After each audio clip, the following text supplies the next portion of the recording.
Sibi Bhakrari. This bull belongs to Balochistan provinces. This bull won the first position in the Sibi Fair.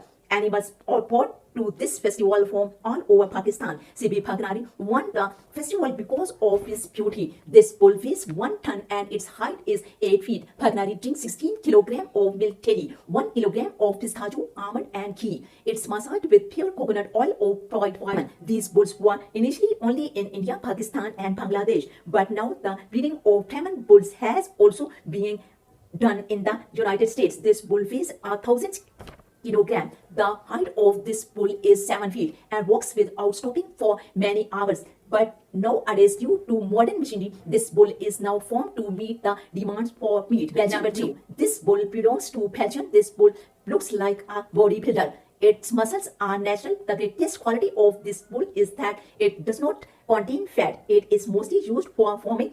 An adult bull weighs 1100 to 1250 kilogram. Its height is 1.45 meters to 1.50 meters.